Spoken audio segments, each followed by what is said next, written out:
Un voyage à Copenhague, un sous-sol très sombre et la réaction inattendue d'un chien, c'est le résumé de ces 3 nouveaux threads d'horreur. Bienvenue, vous êtes sur la chaîne de Maku. Pour ceux qui ne me connaissent pas, sur ma chaîne je raconte des threads d'horreur, des histoires horribles, incroyables, des true crime, des mystères, bref tout ce qui va toucher à l'horreur. Donc si ça vous plaît, si ça vous intéresse, n'hésitez pas à vous abonner pour être averti des prochaines vidéos. Et restez bien jusqu'à la fin de cette vidéo, car pour ces 3 threads d'horreur, il y a une petite subtilité que je vous dirai en fin de vidéo. Restez bien jusqu'à la fin, soyez attentifs, c'est un conseil que je vous donne. Et on est parti pour ces 3 threads d'horreur, venez avec moi, let's go.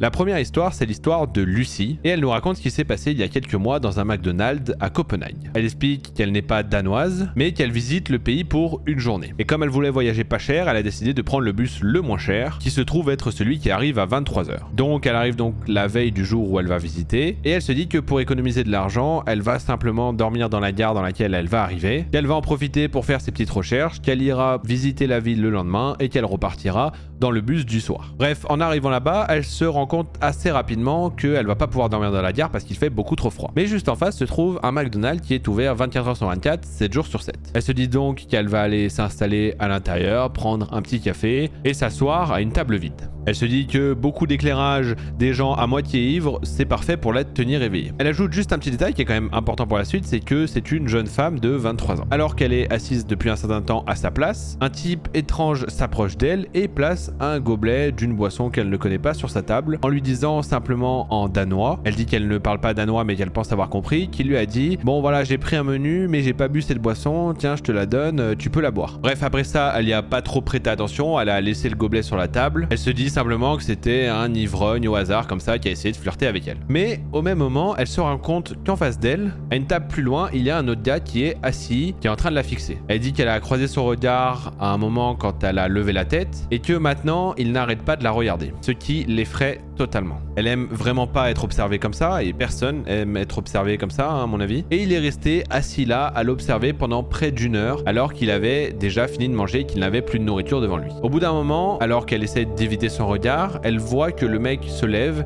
et commence à se diriger vers elle. Là, elle est totalement pétrifiée, elle ne sait pas ce qu'elle va faire, elle se dit juste qu'elle va sûrement devoir se défendre et elle est totalement effrayée. Elle ne sait pas ce qui va se passer dans les prochaines secondes. Finalement, arrivée au niveau de son épaule, elle voit qu'il parle à quelqu'un d'autre qui est juste derrière elle. Elle se retourne et elle voit qu'il parle au mec qui lui a donné la boisson. Elle comprend qu'il dit au mec qui lui a posé la boisson de partir, il lui rend même sa boisson et il lui dit qu'il ne veut plus le voir ici. Finalement, le mec s'en va en grognant un peu et l'autre mec qui s'est levé se retourne vers Lucie et lui explique ce qui vient de se passer. Il lui explique que le mec qui lui a posé la boisson était passé plusieurs fois à côté de sa table à la fixer et à regarder la boisson comme s'il attendait qu'elle la boive. Il explique qu'il a fini son repas depuis un moment mais qu'il est resté pour l'observer et pour veiller sur elle. Il lui a rappelé de faire attention et il est finalement parti. Lucie explique qu'elle n'avait même pas remarqué que ce gars tournait autour d'elle parce qu'elle était tellement fixée sur l'autre gars qui en réalité était là pour la protéger. Elle explique qu'elle ne sait pas ce qu'il y avait dans ce soda ni ce que voulait ce mec. Elle ne sait pas non plus ce qui se serait passé si elle avait eu vraiment soif et qu'elle avait fait confiance et que finalement elle l'avait bu. Elle en profite pour remercier ce mec du McDonald's qui est un héros dans l'ombre et c'est ainsi que se termine cette histoire. Ça c'est une sacrée histoire de fou quand même. Vous êtes fixé sur quelqu'un, vous pensez que c'est lui qui va vous agresser, au final il vient, il dégage le mec qui voulait vraiment vous faire du mal. Un délire. Bref, on perd pas plus de temps et on passe maintenant à la seconde histoire. Cette seconde histoire, c'est l'histoire d'Elodie. Elodie nous explique que cette histoire se passe il y a peu de temps et un point important, c'est qu'elle fait du gardiennage de maison. Le gardiennage de maison, ça consiste à garder les maisons, qui est assez clair parce que c'est dit dans le nom, pour les gens qui s'absentent, pour s'occuper des animaux du jardin ou pour simplement faire une présence et ainsi dissuader des potentiels cambrioleurs qui auraient vu que vous étiez absent. Cette histoire se passe donc dans un nouveau gardiennage que Elodie a trouvé et où elle se rend. Comme d'habitude, elle arrive, elle rencontre les propriétaires qu'elle avait contactés déjà avant et déjà vus en visio. Elle installe donc ses affaires pour 3 semaines, les propriétaires s'en vont et elle se retrouve seule dans cette nouvelle maison vide. Cela dit, Elodie a l'habitude, elle prend ses aises et finalement elle s'installe devant la télé. Pour comprendre la suite, il faut vous faire une description de la maison. La maison est en fait sur 3 étages. Un sous-sol garage en bas, un rez-de-chaussée avec un salon, une cuisine et un bureau, et un étage avec 2 chambres, une salle de bain et les toilettes. Le sous-sol, qui sert aussi de garage, est divisé en 2 pièces et il a aussi un accès vers l'extérieur dont Elodie ne se sert pas. Comme je le disais, donc ce sous-sol garage est divisé en 2 parties et une partie est fermée. C'est là où les propriétaires ont mis leurs affaires, donc Elodie n'est pas censée y aller. Elodie nous explique qu'elle n'est pas très à l'aise avec les sous-sols de manière générale. C'est un endroit qui fait angoisser pas mal de monde, car c'est souvent une pièce sombre où quelqu'un pourrait se cacher. Et ce sous-sol n'exempte pas à la règle. Il est sombre et la lumière met plusieurs dizaines de secondes avant de s'allumer, qui entretient cette vision de danger et cette angoisse pour Elodie, qui n'aime particulièrement pas ces lieux, et je pense que beaucoup de gens peuvent la comprendre. Petit détail, c'est qu'elle n'a pas le choix d'y descendre puisque c'est aussi dans ce lieu-là que se trouve la machine à laver et le sèche-linge. Et encore un détail qui est important, donc comme je le disais, cette pièce est divisée en 2, mais la machine à laver et le sèche-linge se retrouvent en face de la pièce qui est fermée, ce qui veut dire que quand Elodie va mettre son linge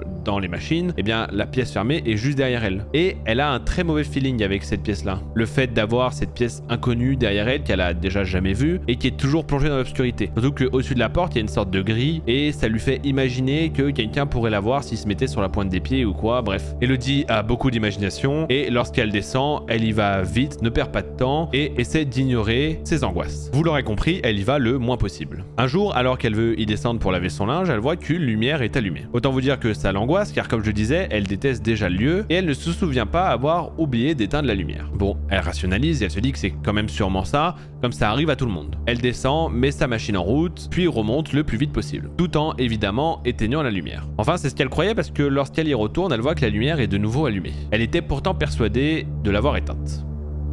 Elle descend quand même parce qu'elle doit chercher son linge, mais elle a toujours un très mauvais feeling avec la pièce du fond et son angoisse est en plus entretenue par le fait qu'elle est persuadée d'avoir éteint la lumière avant de remonter. Elle l'éteint donc cette fois-ci en vérifiant, en y pensant, en se voyant le faire, puis elle remonte le plus vite possible parce qu'elle ne veut pas rester dans le noir. Elle demande même au propriétaire si parfois il y a un problème avec cette lumière et il lui répond simplement que non, normalement elle ne se rallume pas toute seule. Les jours passent et elle hésite toujours d'y descendre, sauf que au bout d'un moment, elle n'a pas le choix, sinon forcément elle va se balader à poil. Pourquoi je fais pas juste charger mes putains de panneaux avant? Dégoûté là. Ça me coupe en plein milieu de l'histoire quoi. Les jours passent et Elodie hésite d'y descendre, sauf qu'au bout d'un moment elle a pas le choix d'aller laver son linge. Soit elle se balade à poil, soit elle pue, donc elle a pas le choix. Et lorsqu'elle descend, elle se rend compte que la lumière est toujours allumée, et même pire, elle a l'impression que des choses ont bougé. Elle commence à ce moment-là à être vraiment inquiète et elle sent que quelque chose cloche. Alors elle met simplement son linge dans la machine en essayant de rationaliser, et lorsqu'elle éteint et qu'elle vient à peine de remonter et qu'elle regarde en arrière, la lumière vient de se rallumer. Vous allez me dire que c'est simplement un problème de lumière, mais attendez d'entendre la suite. À ce moment-là, elle n'ose pas redescendre, mais au bout d'un moment, sa machine se termine. Elle n'a donc pas le choix, elle y retourne, et là se passe le pire truc qui pouvait se passer à ce moment-là. Elle entend du bruit qui vient de derrière elle, et elle a l'impression d'entendre un tout sautement. Lorsqu'elle se retourne, elle voit la porte derrière elle qui est entrouverte, et une seconde après, elle voit une main qui est en train d'ouvrir la porte. Elle panique totalement, sent les larmes monter et elle court en haut le plus vite possible et sort de la maison. Pendant quelques secondes, elle se demande si elle n'a pas halluciné, mais elle décide quand même d'appeler la police avant de rentrer. Ils arrivent rapidement, rentrent à l'intérieur, font le tour, mais ils ne trouvent personne. Mais dans la pièce du fond du sous-sol, ils découvrent des emballages, des déchets, comme si quelqu'un vivait ici. Alors, ce qu'explique la police à Elodie, c'est que quelqu'un vivait bien là, pendant des jours, dans la même maison qu'Elodie, alors qu'elle dormait juste au-dessus et qu'il avait accès à l'intérieur de la maison. Quand elle apprend ça, elle s'effondre. Elle se rend compte que son mauvais feeling était en fait justifié et qu'à chaque fois qu'elle est descendue, ce mec était sûrement là, juste derrière la porte, à l'écouter. Elle appelle les propriétaires qui font changer les serrures rapidement. Elodie ne sera plus embêtée par la lumière ni quoi que ce soit, mais elle sera angoissée jusqu'à la fin. Elle attend juste que le séjour se termine avec impatience. Après ça, elle demandera toujours aux propriétaires s'ils ont un sous-sol, et elle évitera évidemment les maisons avec les sous-sols, tout simplement. Et surtout, elle évitera aussi les maisons avec des pièces fermées, dans lesquelles elle n'a pas accès et qui sont un peu dans l'obscurité, tout ça, bref. Elle lui a créé une phobie, que je peux comprendre, parce que je pense qu'il y en a beaucoup qui ont eu des frissons juste à ce que j'ai dit. Bref, on perd pas plus de temps et on passe maintenant à la troisième histoire. Cette troisième histoire, c'est l'histoire d'Andrea. Elle nous explique qu'elle se passe en 2007. À ce moment-là, elle est un peu en galère d'argent. Elle a pris une sous-location pour simplement trouver un logement dans un quartier qui était un peu rempli de bars et d'étudiants. Donc il y avait pas mal d'activités, beaucoup de bagarres avec des gens ivres et beaucoup de harcèlement de rue. Bref, elle est dans un endroit qui n'est pas très agréable. Un soir, alors qu'elle rentre un peu tard, elle avait besoin de sortir son chien Lula. Elle avait une sorte de laisse un peu longe, donc quand elle faisait le tour du pâté de maison, elle la laissait généralement se promener dans des ruelles derrière leur immeuble où elle aimait bien renifler. Alors qu'elle est au bout de l'allée, adossée à un immeuble et qu'elle est en train de fumer sous un Porsche, sans vraiment faire attention, elle voit que deux types s'approchent d'elle. L'un d'entre eux s'approche très vite d'elle en face, les yeux grands ouverts, et il arrête pas de lui parler. Pendant quelques secondes, c'est comme si elle était hypnotisée. Il arrêtait pas de lui demander si elle voulait faire la fête et où elle habitait. Puis, elle a réalisé que pendant qu'il lui parlait, le deuxième mec, lui, était en train de se décaler sur la gauche et elle le voyait à peine dans sa vision périphérique. C'est comme s'il essayait de passer derrière elle. Elle se rend compte que plus il s'approche et plus il se place dans un endroit où elle ne peut pas le voir et que s'il s'approche comme ça vers elle, il pourra facilement la déséquilibrer et la maîtriser. Elle explique que à chaque fois qu'elle essaie de regarder ce mec qui est sur sa gauche, l'autre mec se déplace et se met devant elle pour garder son regard occupé et il continue à lui parler. C'est comme s'il était la distraction pour que le gars qui est hors de sa ligne de mire puisse s'approcher. Elle se souvient avoir pensé à ce moment-là que c'était intelligent avant de se rendre compte qu'elle était totalement foutue. Sauf que c'est à ce moment-là que son chien Lula a commencé à revenir vers elle. Maintenant, elle nous explique que Lula, elle aime tout le monde. Elle plaisanterait en disant que lors d'un cambriolage, elle serait pas très utile, et pourtant c'est le cas, parce qu'elle est plus intéressée par l'idée de se faire de nouveaux amis. Elle dit que c'est... Oh, putain, mais ma batterie elle tient pas. Elle va pas pouvoir finir, elle est presque finie. Je suis en train de craquer psychologiquement. Maintenant, elle nous explique que Lula, sa chienne, aime tout le monde. Elle plaisante en disant que elle serait pas très utile lors d'un cambriolage parce qu'elle est plus intéressée par le fait de se faire des nouveaux amis. Elle explique que c'est un mélange de chien de berger qu'elle avait sauvé alors qu'elle était chiot après avoir été retrouvée abandonnée sur le bord d'une autoroute alors qu'elle avait environ 6-8 semaines. C'était probablement le chiot le plus faible de la portée. Maintenant, elle a 5 ans et elle pèse à peu près 30 kilos. C'est-à-dire qu'elle est assez grosse pour être un problème si elle le voulait. Mais le truc c'est qu'en général, elle préfère les câlins. Mais ce jour-là, elle ne sait pas pourquoi, Lula s'est immédiatement mise entre elle et ses agresseurs. Elle s'est mise directement sur ses pieds et a commencé à montrer les crocs tout en grognant et en se jetant sur eux. Ils ont reculé pendant que elle regardait Lula. Elle était totalement choquée. Ils ont demandé si elle était méchante, ce à quoi elle a répondu en mentant que oui, qu'elle venait de la sauver d'un foyer violent et qu'elle détestait vraiment les hommes, qui était totalement faux parce qu'en réalité elle les préférait. Ils se sont éloignés lentement et Lula est restée à ses pieds sans bouger en se mettant toujours dans la direction entre elle et ses agresseurs jusqu'à ce qu'ils arrivent au coin de la rue. Et puis Lula l'a juste regardé en remuant la queue et en étant toute contente. Cette chienne est finalement restée avec elle encore pendant près de 10 ans. Elle est finalement décédée en 2017 chez elle dans son petit lit et elle l'a accompagnée jusqu'à la fin. Et si vous voulez voir une autre vidéo sur la chaîne de Makou, je vous laisse cliquer juste là-haut en fiche et vous serez redirigé vers une nouvelle vidéo. Et c'est maintenant la fin de ces 3 threads d'horreur, mais attendez, petite subtilité comme je le disais au début. Pour ceux qui ne connaissent pas le concept, chaque semaine je fais 3 threads d'horreur, mais un de mes threads d'horreur est inventé. Un thread d'horreur que j'ai moi-même écrit. Donc parmi ces 3 threads d'horreur se trouve un imposteur, et c'est à vous de trouver lequel est faux. Et pour ça, il vous suffit d'aller dans l'onglet communauté de la chaîne juste après avoir regardé cette vidéo, et de donner votre avis. Je donnerai la réponse au début de la prochaine vidéo. Et mon panneau LED s'est encore éteint. Et je vais me tirer une putain de balle. J'avais pratiquement fini. Et oui, maintenant j'ai un pansement, j'ai changé de place, etc. Bref, rien ne va. Parce que du coup, mon panneau a coupé plusieurs fois et du coup, bah, j'ai été obligé de retourner 10 fois des trucs. Ça me casse les couilles.